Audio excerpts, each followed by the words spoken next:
झूठी खाई थी कसम निभाई नहीं, काटी रात मैंने खेतों में वो आई नहीं। ये गाना मैं आज की नी इंजरी या नी सर्जरी के वीडियो में क्यों बोल रहा हूँ? क्योंकि अक्सर मुझे पेशेंट फ़ोन करते हैं और बोलते हैं कि हमने एसीएल सर्जरी तो करा ली परंतु 1 साल से दर्द नहीं जा रहा है। एमआरआई कराने पे पता चलता है कि उनको तो कार्टिलेज डिफेक्ट है। ये कार्टिलेज डिफेक्ट क्या होता है? इसके लक्षण क्या हैं? कैसे पता लगाएं आपको कार्टिलेज डिफेक्ट हो गया है या नहीं हो गया है? और अगर कार्टिलेज डिफेक्ट हो गया है तो इसका समाधान भी तो बताओ डॉक्टर साहब। समाधान तो ठीक है, इसका खर्च कितना आएगा? चलो ये भी देख लिया, इसका रिहैब क्या होगा? क्या इसका रिहैब एसीएल सर्जरी जितना ही होगा? और अगर हमें ये नहीं कराना है कार्टिलेज डिफेक्ट ठीक, तो इसका नुकसान क्या होगा? बताता हूँ। वीडियो को अंत तक देखना।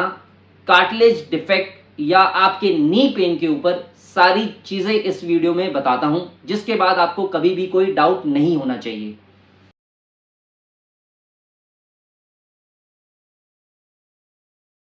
सबसे पहला, कार्टिलेज क्या होती है?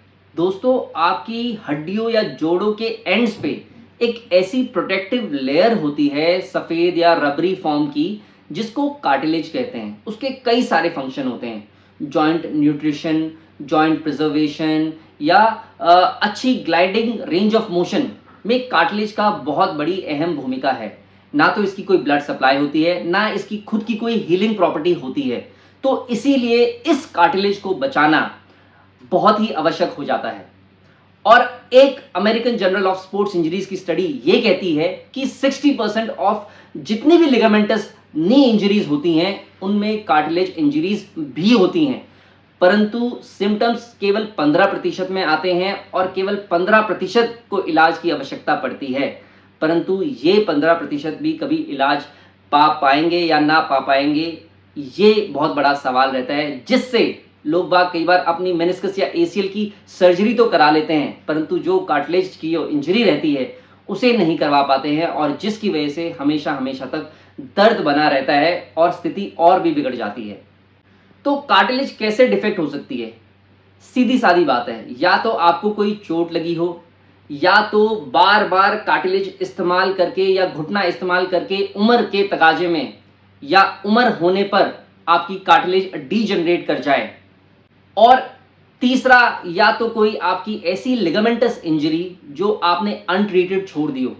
सपोज करें आपने अपना एसीएल या अपना मेनिस्कस ट्रीट नहीं करवाया, जो कि काफ़ी लोग नहीं करवाते हैं, तो उसकी वजह से घुटने में आपकी वो कार्टिलेज बार बार उनमें जैसे जूते में कंकर होता है वैसे रगड़ खा खा के कार्टिलेज में डिफेक्ट हो जाता है, जिसकी वजह से आपको दर्द, दूसरा सूजन, बार बार घुटने में पानी भरना। अगर आप खुद सोचिए, कोई भी चीज़ अगर बार बार रगड़ खा रही होगी तो उसमें से कुछ ना कुछ तो उत्पन्न होगा। उसी प्रकार से अगर एक दरवाजे में पल्ला है, जैसे हमारा जोड़ है, और वो पल्ला अगर खराब है और बार बार उस दरवाजे को जोर से हम खोलेंगे बंद करेंगे तो उसमें सीमेंट या पपड़ी उतरेगी। उसी प्रकार से अगर आपकी कार्टिलेज डिफेक्ट है और बार बार घुटना चल रहा है, घुटना रगड़ खा रहा है, तो कंपन पैदा होगी और उसकी वजह से पानी भी घुटने में बार बार सकता है। और इसके अलावा कई बार कार्टिलेज डिफेक्ट होके वो कार्टिलेज का टुकड़ा वहीं जोड़ में घूमता है ऑस्टियोफाइट बनकर, जिसकी वजह से लॉकिंग यानी कि घुटना अटक भी सकता है। तो ये थे कुछ सिम्टम्स अगर आपका कार्टिलेज डिफेक्ट है।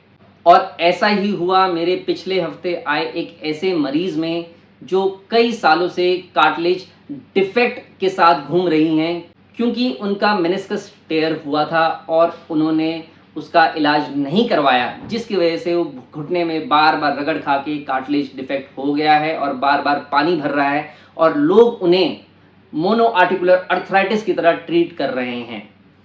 अब सबसे पहला सवाल कि हम कैसे आइडेंटिफाई करेंगे कि किसी को कार्टिलेज डिफेक्ट है या नहीं। दोस्तों, सिम्टम्स के अलावा दूसरा डायग्नोस्टिक तरीका है एमआरआई करवाना।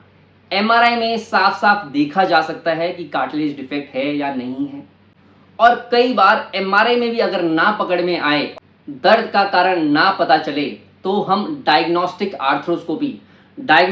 आर्थ्रोस्कोपी मतलब दूरबीन से घुटने में हम अपना आर्थ्रोस्कोप डालते हैं और उसकी जांच करते हैं, यानी विजुअलाइज करते हैं। तो इसे कहते हैं डायग्नोस्टिक आर्थ्रोस्कोपी। और डायग्नोस्टिक आर्थ्रोस्कोपी में हमारी आंखों के सामने हूबहू हम उस कार्टिलेज डिफेक्ट को देख सकते हैं। और अगर हमें मेजर करना हो कि वो कार्टिलेज कितना बड़ा है, तो हमारे पास एक इंस्ट्रूमेंट होता है जिसे कहते हैं प्रोब। प्रोब में मार्किंग्स होती है मिलीमीटर बाय मिलीमीटर, और उस मार्किंग से हम लेंथ देख सकते हैं कि 1 मिलीमीटर बड़ी है या 2 मिलीमीटर बड़ी है या 3 मिलीमीटर बड़ी है, और उसी से उसकी विड्थ देख सकते हैं कि विड्थ कितनी है, 2 मिलीमीटर है, 3 मिलीमीटर है। तो अगर वो लेंथ में 2 मिलीमीटर है और विड्थ में 5 मिलीमीटर है तो हम उसे कह सकते हैं 2 into 5 millimetre of cartilage defect. और नहीं तो अगर हमें उसका स्क्वायर एरिया निकालना है तो हम उसे, एक फॉर्मूला होता है जिसे कहते हैं पाई से मल्टीप्लाई करके, pi into length square into width square, और फिर वो पूरा स्क्वायर एरिया निकल आता है। अब बात करते हैं इंटरनेशनल कार्टिलेज रिपेयर सोसाइटी की क्लासिफिकेशन या ग्रेडिंग, जो किसी भी कार्टिलेज डिफेक्ट को कैसे क्लासिफाई करती है और उसके ऊपर आपका इलाज कैसे निर्धारित होता है। ग्रेड 0 नॉर्मल, यानी कि हम सब जितने भी लोग हैं जिनको कोई भी कार्टिलेज डिफेक्ट नहीं है, वो ग्रेड 0 ऑफ ICMR की क्लासिफिकेशन में है। ग्रेड 1 इज फिशर्स, मतलब हल्का फुल्का फिशर डेवलप होना। Grade 2 is a deep fissures, यानी कि बोन को इरोड कर लिया थोड़ा।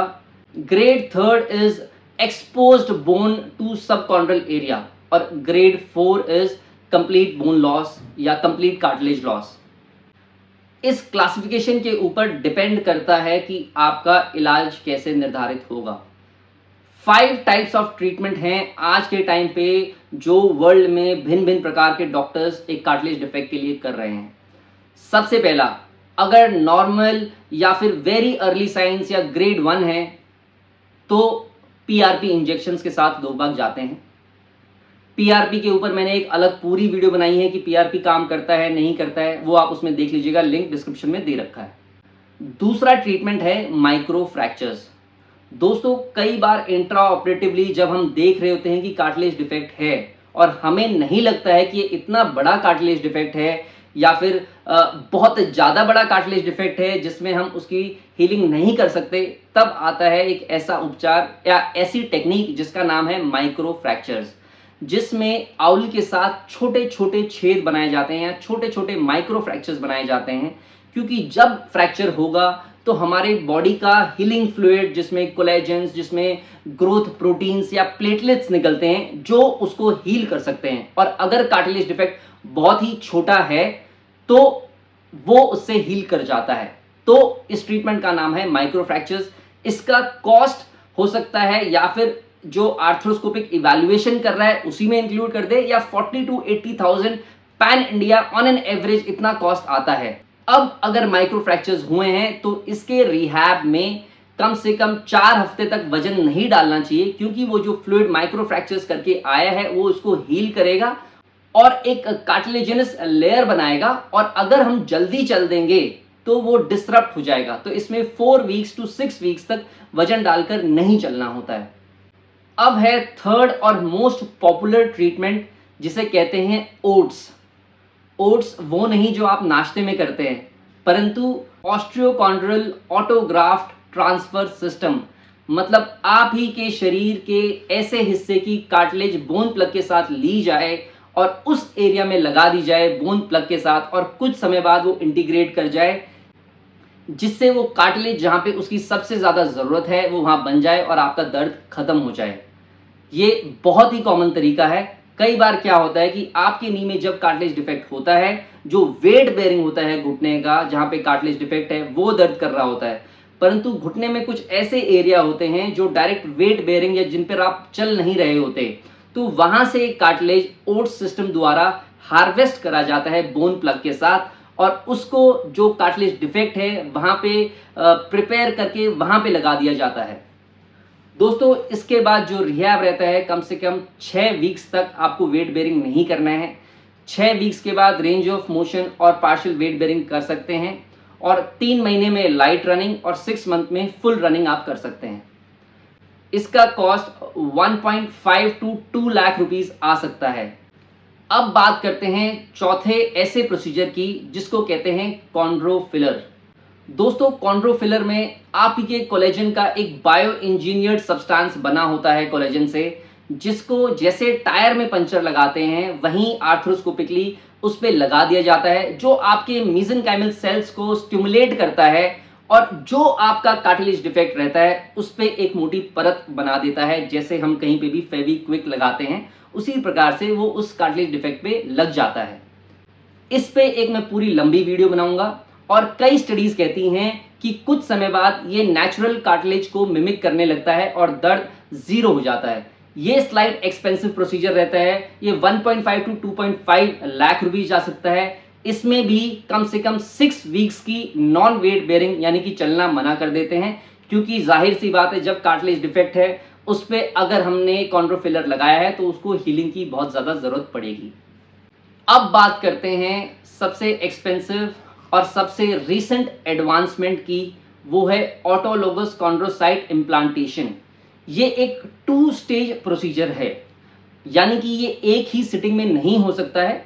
सबसे पहले आपकी कार्टिलेज को कुछ हिस्से को हार्वेस्ट करा जाता है और स्पेशलाइज्ड टिश्यू बैंक से स्पेशलाइज्ड कंपनीज को ये कल्चर के लिए भेजा जाता है, जिससे इसको कल्टीवेट करके बहुमात्रा में बनाया जाता है, और कुछ समय बाद जब ये अबंडेंस में आते हैं तब इसको इम्प्लांटेशन करा जाता है। ये स्लाइट एक्सपेंसिव साइड है, परंतु ये इसकी रीसेंट एडवांसमेंट है। बहुत कॉमनली यूज नहीं हो रहा है, बट इसके बहुत अच्छे रिजल्ट्स पाए गए हैं।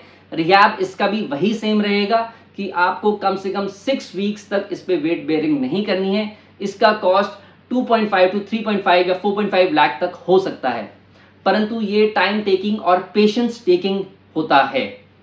और अब बात करते हैं कि क्या होगा अगर हम अपनी कार्टिलेज डिफेक्ट को ऑपरेशन नहीं कराते हैं। तो एक शेर मुझे याद आता है जो कहता है कि बिगड़ी हुई औलादे क्या जाने कि माता पिता के चेहरे से मुस्कान कब गायब हो जाए। उसी प्रकार अगर आप अपना कार्टिलेज रिपेयर नहीं करवाते हैं, कब आपके घुटनों से जवानी और कब आपके जीवन से freedom to walk around and do what you want कब चला जाता है, ये किसी को नहीं पता चलता। इसीलिए ऐसी नी इंजरीज को कभी भी इग्नोर करना नहीं चाहिए। मेरे वीडियो पे लाखों लोग दूर दूर से कमेंट करते हैं failed ACL surgeries, recurrent knee pain और इन सब परेशानियों के साथ, और मुझे यकीन नहीं आता कि ऐसी कॉम्प्लिकेशंस क्यों हो सकती हैं। तो इसीलिए चूज योर सर्जन्स केयरफुली, और कोई भी आपका ऐसा सवाल हो please drop me a WhatsApp या send your MRI for the best treatment. बहुत बहुत धन्यवाद। आशा करता हूं वीडियो आपको पसंद आई होगी।